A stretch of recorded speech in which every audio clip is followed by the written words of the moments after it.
Nuclear chemistry. I like this cartoon because it really exemplifies the problem with nuclear power right now. We have one scientist asking another scientist, how's your research on nuclear waste disposal going? And it's not going so well. And that is the real problem.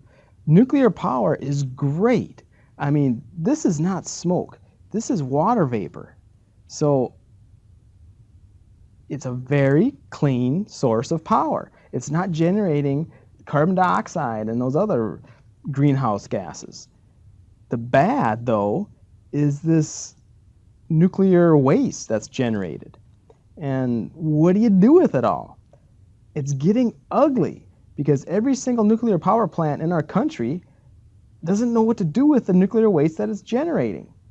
At one time, the United States, we had a plan. This Yucca Mountain in Nevada, it's the most well-studied piece of earth on the planet. And we know everything there is to know about Yucca Mountain.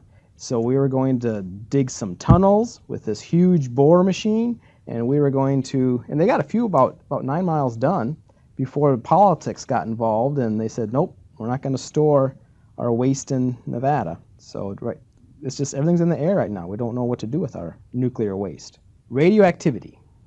So let's take a look at something radioactive. This is called Fiestaware, and it came out in the 1940s, and it has this nice deep orange color, and that's because of your depleted uranium oxide that was used. So it looks all nice, but this is a Geiger counter, so you're going to see the problem, or hear the problem. Fiestaware is radioactive. So it might look nice, but I wouldn't want to eat off this stuff. What can block radioactivity? Right? Radioactivity are radioactive particles being emitted from these nuclei because they're just simply not stable nuclei, so they're emitting radioactive particles, and they continue emitting radioactive particles until the nuclei finally turn into something stable, and that's what we'll be talking about later. Let's see what can block radioactivity. How about aluminum foil? No. How about some paper? Not much. How about my hand? A little bit. My hand's absorbing those radioactive particles. Do you remember Superman? What did Superman wear so that he'd be safe from kryptonite? He wore a suit of lead. Remember that? So here's a piece of lead. Definitely lead is great at blocking radioactivity. Radioactivity. So let's see how to write chemical equations that describe the radioactivity we just witnessed with our Fiestaware. Now, to do that, we need to be able to write symbols for the radioactive nucleus, because it's the nucleus, this radioactive unstable nucleus, that's emitting these particles. Okay?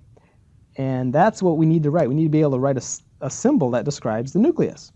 And what we're going to do is use nuclide symbols. So what we're going to do is write the element symbol, and then a superscript is the mass number. You remember what the mass number was? That was just protons plus neutrons in that nucleus. And then the atomic number is a subscript, and that's just the number of protons. Do you remember which one was in the periodic table? Right? Every element here had a number over it, like beryllium has 4, hydrogen has 1. Those were atomic numbers. Those were the numbers of protons. So it was the number of protons in the nucleus that determined the identity of the element. Any nucleus that has 5 protons is a boron atom. Any nucleus that has 6 protons is a carbon atom. Okay, remember that? So let's write the symbol for a carbon-13 nuclide. So the element is carbon. We have to write the subscript is the atomic number, and then the mass number up here. So carbon has 6 protons. So my subscript will be 6. And then here's my mass number, 13. That's how we name these nuclides. we say the element name, and then we give the mass number. That's the naming convention for these nuclide symbols. Okay, now be sure to know the names and formulas of all these radioactive particles, because it's these subscripts and superscripts that are going to allow us to predict how these, what nuclei are forming or what nuclei are decaying in these radioactive chemical equations. So the first particle we're going to talk about are called alpha particles. Okay, and they are just a helium-4 nuclide. Helium-4. Okay, and what's the atomic number of helium? It's just 2, so I put a 2 down there. Another particle that we need to know the formula for is an electron. They call them beta particles, or electrons, but beta particle, you're going to see that in the homework. How do you write the formula for a beta particle? 0 and -1 for super and subscripts, respectively. Very high energy light, they're going to call that gamma particles, or gamma radiation. So you draw a Greek symbol gamma, 0, so just a lot of energy. Positively charged electron, call that a positron.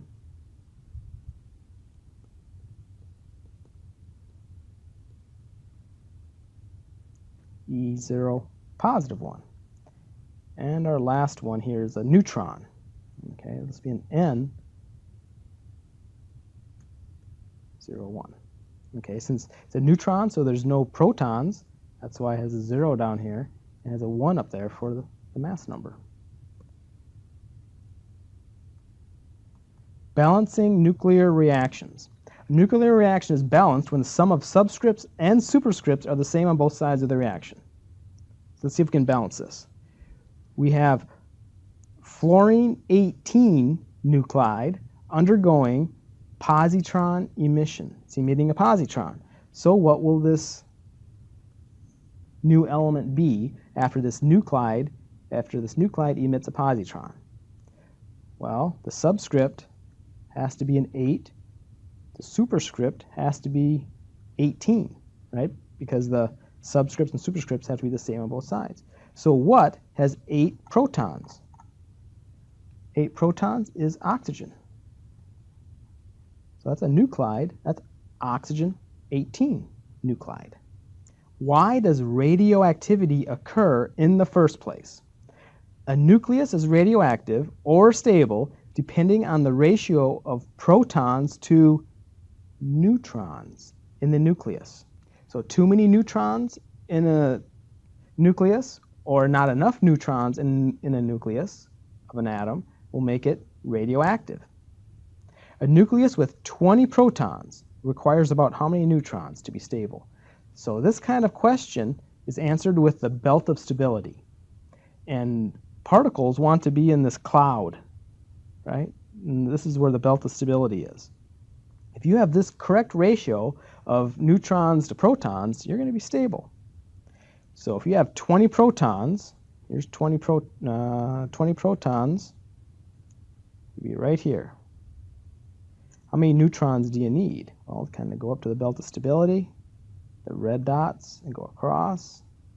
Looks like it's around 23 or so. About 23 neutrons are needed.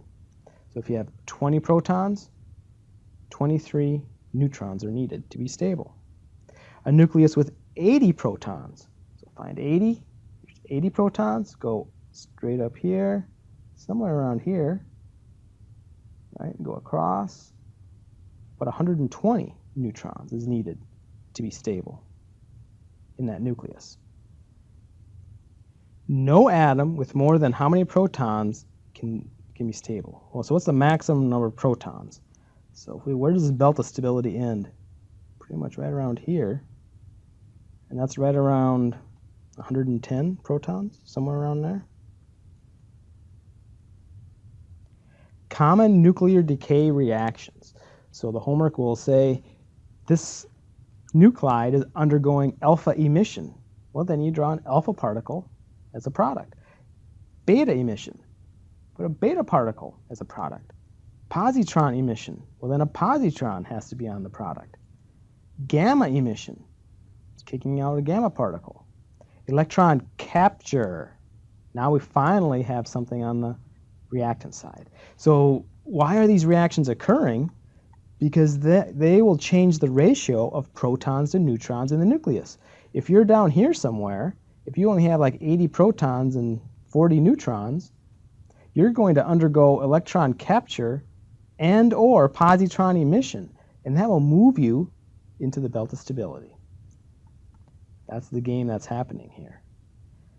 So let's fill in the blanks for each decay reaction above using cobalt-60. Cobalt-60 is undergoing alpha emission. So superscript has to be 56, subscript has to be 25. What has 25 protons? Manganese.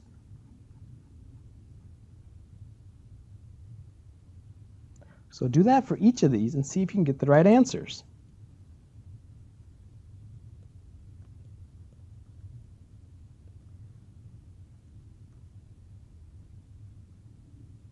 I need a 28 as a subscript, 60 as a superscript. So what has 28 protons? Nickel. Positron emission. Cobalt-60 is undergoing positron emission. So now I need a 26. What has 26 protons? Iron. Undergoing gamma emission. Cobalt-60 undergoing gamma emission. Well, I get the same thing, it's just going to have less energy. And electron capture. Cobalt-60 is undergoing electron capture.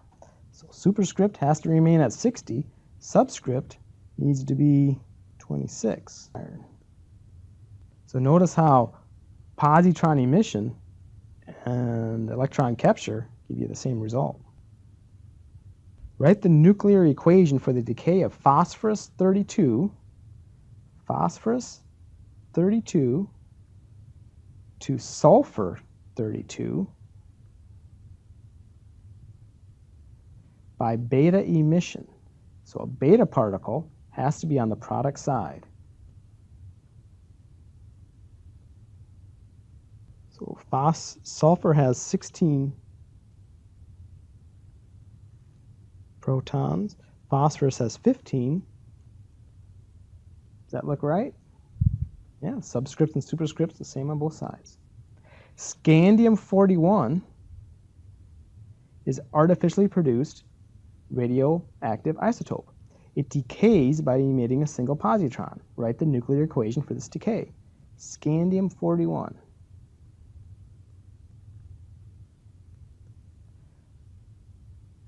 Single positron. So what do you end up with? Scandium has 21 protons.